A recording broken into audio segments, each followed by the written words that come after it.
पहिला यो गाडी ठोक्यो होइन यो गाडीलाई बनाउन लैजान लाग्थ्यो पछि यो टिप्पर आएर यो गाडीलाई हान्दै यो गाडीले त्यसलाई ठोकेको होइन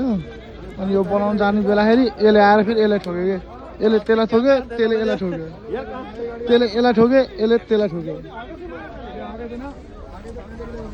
भर्खर कस्तो सिचुएसन भएको त है क्या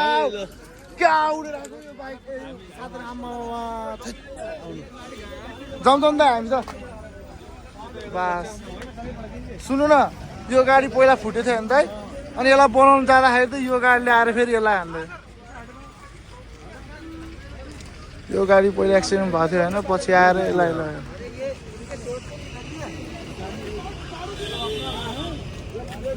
ये पहले ही खराब हो चुका था ठीक है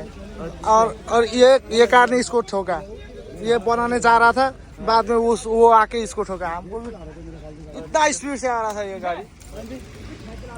नहीं ये पहले ये इनसे पूछो हजुर हजुर दा यार कसरी उडाइदिएको त म त भाइको टाप खै त्यो गाडी आएको देखेर त म भाइको के यसलाई ठोकेको त देख्न पाएन लाइभ यसले यसलाई ठोकेको चाहिँ बार वहाँबाट यस्तो हुन्काएर आएर दुईटै गाडी यो गाडी उता थियो होइन यो टडकभन्दा पछाडि यता ल्याइदियो डबल घाटा भयो कि मान्छेलाई के दाइ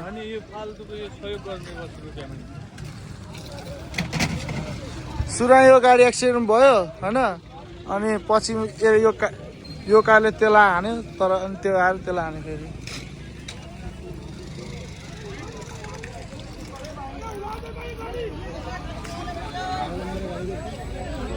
कत्रो ठुलो यो एकदम स्पिडमा आएर यसले देख्दै देखेन केही पनि है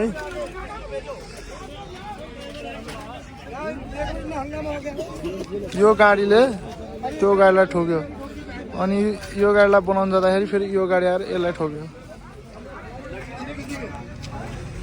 बाफ रे बाफ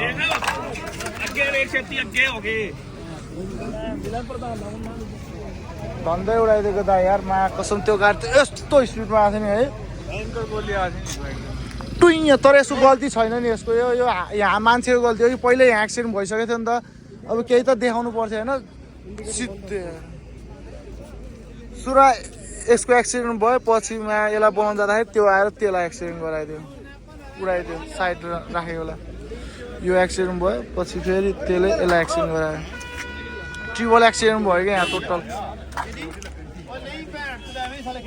त्यहाँ रोडमा त बस्नु हुँदा है कतिखेर गाडी उडेर आउँछ टुक्ने यो उडेर आएको कि यसले देखेकै थिएन कि यो एक्सिडेन्ट भएको यो दुइटालाई